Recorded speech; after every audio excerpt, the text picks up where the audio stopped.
혹시 제칠광구라는 노래를 아시나요? 망망대해에 검은 진주가 있다며 온 국민을 설레게 했던 그곳. 하지만 지금 이 노래는 희망가가 아니라 다가올 재앙의 장송곡이 되고 있습니다. 제주도 남쪽, 대한민국과 일본 사이에 위치한 거대한 바다. 미국 우드로 윌슨 센터 보고서가 제2의 사우디아라비아가 될 수 있다고 평가했던 곳. 추정 매장량 가치만 무려 1000조 원이 넘는 이곳이 이제 2년 뒤면 일본 땅으로 넘어갈 위기에 처했습니다. 일본은 지금 아주 치밀하고 무서운 전략을 쓰고 있습니다. 바로 무시와 기다림입니다. 아무것도 하지 않고 가만히만 있으면 1000조 원이 공짜로 굴러들어오니까요. 도대체 칠광구에서는 무슨 일이 벌어지고 있는 걸까요? 그리고 2028년 운명의 그날 우리는 이 바다를 지킬 수 있을까요? 여러분의 미래 자산이 걸린 이 시급한 문제를 부의 지정학이 분석합니다. 시간을 거슬러 1970년대로 가보겠습니다. 당시 박정희 대통령은 깜짝 발표를 합니다. 제주도 남쪽 대륙붕 칠광구는 대한민국의 영토다. 당시 일본은 발칵 뒤집혔습니다. 지리적으로 보면 일본 오키나와 쪽에 더 가까워 보였거든요. 하지만 당시 국제법은 우리 편이었습니다. 육지에서 뻗어나간 대륙붕이 어디까지냐를 따지는 자연 연장설이 대세였기 때문이죠. 제주도의 땅덩어리는 바다 밑으로 쭉 칠광구까지 이어져 있지만 일본 쪽은 깊은 해구로 끊겨 있었습니다. 결국 일본은 울며 겨자 먹기로 한국의 주장을 받아들입니다. 그렇게 1974년 역사적인 한일 대륙붕 공동개발협정이 체결됩니다. 좋다. 소유권 문제는 나중에 따지고 일단 반반씩 투자해서 석유가 나오면 반반씩 나누자. 이 협정의 유효기간은 50년.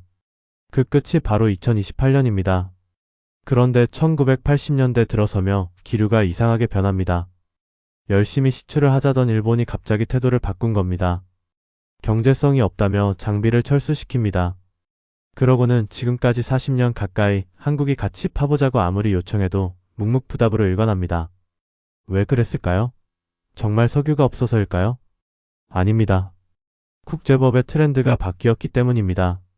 1985년 리비아 몰타 판결 이후 국제사회는 대륙붕보다는 그냥 거리를 기준으로 바다를 나누는 중간선 원칙을 선호하기 시작합니다. 일본 입장에서 계산기를 두드려보니 답이 나온 겁니다.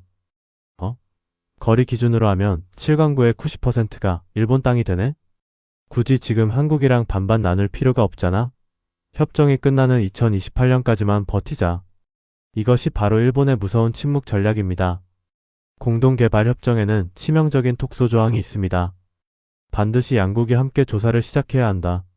즉, 일본이 움직이지 않으면 한국 혼자서는 숟가락 하나도 꽂을 수 없는 겁니다. 자, 이제 운명의 시간이 다가왔습니다. 협정 종료 3년 전부터 어느 한쪽이 나 그만할래라고 통보하면 이 조약은 끝납니다. 그 통보 가능 시점은 이미 작년 2025년 6월에 시작되었습니다. 지금 일본이 아무 말 안 하고 있는 건 우리를 배려해서가 아닙니다. 가장 치명적인 타이밍을 재고 있거나 이미 내부적으로 종료 수순을 밟고 있을지도 모릅니다. 일본은 2028년이 되자마자 협정 종료를 선언하고 국제재판소로 이 문제를 끌고 갈 가능성이 큽니다. 지금의 국제법 분위기상 일본의 주장대로 중간선이 적용된다면 우리는 칠광구의 대부분을 영원히 잃게 됩니다. 단순히 석유만의 문제가 아닙니다. 이곳은 중국, 러시아, 일본이 각축을 벌이는 동아시아의 전략적 요충지입니다. 이 바다를 뺏긴다는 건 대한민국의 해양 안보 라인이 무너진다는 뜻입니다. 우리가 1000조 원을 날리는 동안 일본은 에너지 자립을 이루고 우리 목덜미를 겨누는 칼자루를 쥐게 되는 겁니다.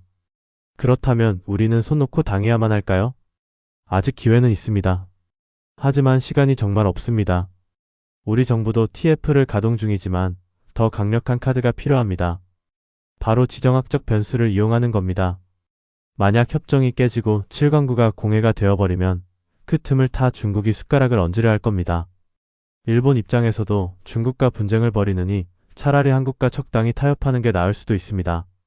우리는 이 점을 파고들어 일본을 협상 테이블로 강제로 끌어내야 합니다. 칠광구는 단순한 바다가 아닙니다. 우리 할아버지, 아버지 세대가 피땀 흘려 지켜낸 꿈의 광구이자 우리 아이들에게 물려줘야 할 미래의 자산입니다. 2028년까지 이제 불과 2년 남짓. 일본의 시나리오대로 빈손으로 쫓겨날 것인가 아니면 우리의 바다를 지켜낼 것인가.